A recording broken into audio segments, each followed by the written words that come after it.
प्रधानमंत्री हो, Roman Roman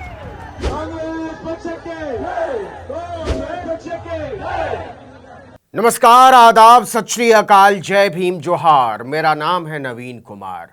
Karnataka चुनाव में भाजपा का सूपड़ा साफ हो गया है। जनता ने नरेंद्र मोदी को खारिज कर दिया है।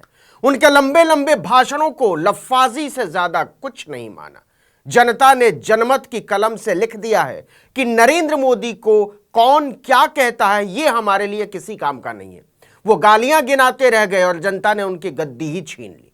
पहली बार राहुल गांधी जनता को यह समझाने में कामयाब रहे कि मोदी के चेहरे के दम पर भारतीय जनता पार्टी की सरकार दरअसल एक भ्रष्ट सरकार है और वो हर काम में 40% कमीशन खाती है और इस कमीशन खोरी में किसी को नहीं छोड़ती। न छात्रों को, न औरतों को, न बच्चों को, न कारोबारियों को, न बेरोजगारों को, न अफसरों को और न महंतों और पुजारियों को। मेरे बड़े भाई इधर देखो,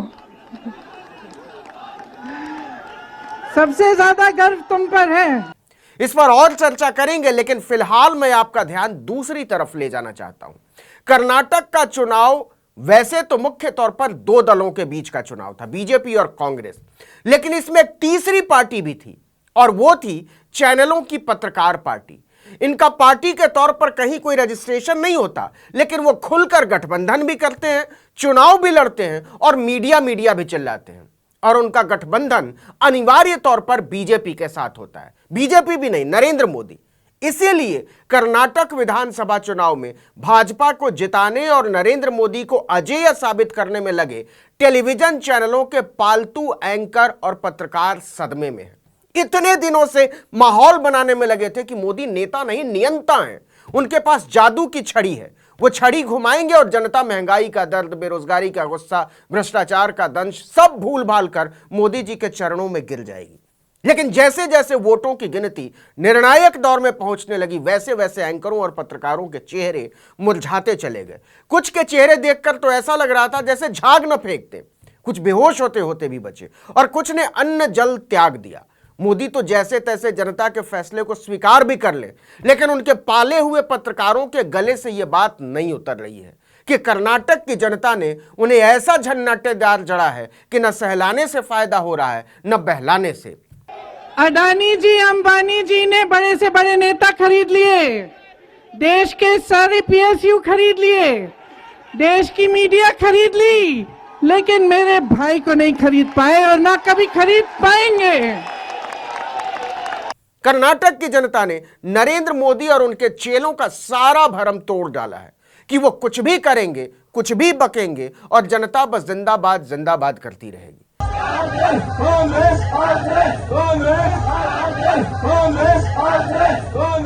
चैनल वाले स्वीकार नहीं करेंगे, लेकिन जो जनता का फैसला है वो ये कि उसे राहुल गांधी पर भरोसा है और न केवल भरोसा है बल्कि उसने नरेंद्र मोदी की किसी भी बात पर भरोसा नहीं किया।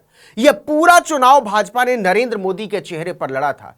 इसलिए कर्नाटक के चुनाव का सीधा मतलब यह है कि यह बीजेपी की नहीं, मोदी की हार है, पालतू मीडिया की हार है और उनके बनाए हुए कट्टरपंथी नैरेटिव की हार है। गौर कीजिए, कांग्रेस किस मुद्दे की तरफ चुनाव को लेकर गई, चाहे वो राहुल गांधी हो, मल्लिकार्जुन खड़गे हो या प्रियंका गांधी हो, सारे नेता सामूहिक तौर पर भ्रष्टाचार, 40% कमीशन खोरी, महंगाई और बेरोजगारी पर बात करते रहे। और बीजेपी बार बार इस चुनाव को मोदी को गाली, बजरंगबली और हिंदू बनाम मुसलमान की तरफ ले जाती रही। याद कीजिए, उडुपी, जहां से हिजाब विवाद शुरू हुआ था, उडुपी आरएसएस का पुराना गढ़ रहा है। बीजेपी ने ड्रेस कोड की बात की, उसने टीपू सुल्तान को हिंदू विरोधी साबित करने की कोशिश की और चुनाव में इसे उछाला। उसने फैलाया कि श्रीरंगपटना की जामिया मस्जिद को टीपू सुल्तान ने हनुमान मंदिर तोड़कर बनवाया था। जिस मैसूरू में टीपू सुल्तान का किला है, वहां के लोगों को यह बात जची नहीं कि जिस टीपू सुल्तान ने अंग्रेजों से सीधी टक्कर ली, जिस टीपू सुल्तान को अंग्रेजों ने धोखे से मारा, जिस टीपू सुल्तान को मारने के बाद भी अंग्रेजों की हिम्मत नहीं हो रही थी उनके पास जाने की, जिस टीपू सुल्तान की संपत्ति लूट कर ले गए अंग्रेज, उस टीपू सुल्तान को बदनाम करने में बीजेपी ने कोई कसर नहीं छोड़ी।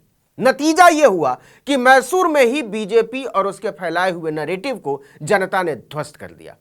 इसके अलावा बीजेपी ने मुद्दा बनाया कि हम सत्ता में आए तो रामनगरम में भव्य राम मंदिर बनाएंगे। उसने बार बार शिवमोगा वाले हर्षा कुमार को आगे किया। हर्षा कुमार बजरंग दल का कार्यकर्ता था जिसकी चाकुओं से गोद कर हत्या कर दी गई थी, लेकिन जनता ने इसमें से किसी भी मुद्दे को कोई तवज्जो नहीं दी।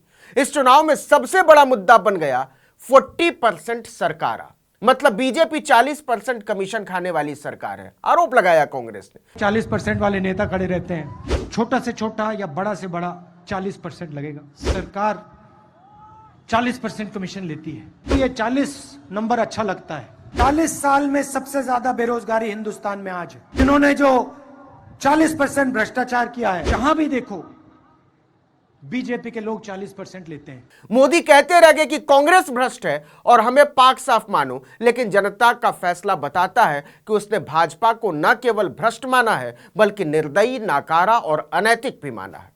इंतहा तो यह है कि बीजेपी के सबसे बड़े नेता और पोस्टर बॉय बीएस येदियुरप्पा के अपने इलाके शिवमोगा में बीजेपी 7 में से 5 सीटों पर पिछड़ गई। यह कोई साधारण घटना नहीं है, क्योंकि लिंगायतों के दम पर ही बीजेपी ने कर्नाटक में सत्ता का दरवाजा खोला था और येदियुरप्पा लिंगायतों के सबसे बड़े नेता हैं। नतीजे बता रहे हैं कि कांग्रेस ने भाजपा का लिंगायत किला तोड़ दिया है। उसके 5-5 मंत्रियों की हालत खराब हो गई। इस एक चुनाव से बीजेपी कई दांव हार गई है। गौर कीजिए, इस चुनाव में नरेंद्र मोदी ने 19 से ज्यादा रैलियां की। उन्होंने 26 किलोमीटर तक रोड शो किया। अमित शाह ने तो डेरा ही डाल दिया था कर्नाटक में। योगी आदित्यनाथ लगातार सभाएं करते रहे। असम, उत्तराखंड, मध्य प्रदेश और महाराष्ट्र के सबसे बड़े भाजपा नेताओं ने ताकत झोंक दी, लेकिन जनता ने किसी को नहीं सुना। फिर भी अगर यह हार किसी की सबसे बड़ी हार है तो नरेंद्र मोदी की हार है और पालतू मीडिया की हार है, क्योंकि बीजेपी हारी नहीं है, उसका सूपड़ा साफ हो गया है। और अगर नरेंद्र मोदी ने आखिरी दिनों में पूरी ताकत नहीं झोंकी होती तो शायद वो सचमुच में 40 सीट पर सिमट जाती, जिसकी अपील राहुल गांधी लगातार कर रहे थे कि भाजपा को 40 नंबर बहुत पसंद है, वो 40% कमीशन खाने वाली पार्टी है, उसे 40 ही सीट दे देना। कांग्रेस की जीत पर प्रतिक्रिया देते हुए शिवसेना यूटी के प्रवक्ता संजय राउत ने कहा कि बजरंगबली की गदा बीजेपी के ही सिर पर पड़ गई है। कर्नाटक में कांग्रेस की जीत प्रधानमंत्री नरेंद्र मोदी और गृह मंत्री अमित शाह की हार है। उन्होंने कर्नाटक को प्रतिष्ठा का चुनाव बना लिया था, लेकिन जब लगा कि हार रहे हैं तो उन्होंने बजरंगबली को आगे कर दिया। यह 2024 के चुनाव का दिशा दर्शन है।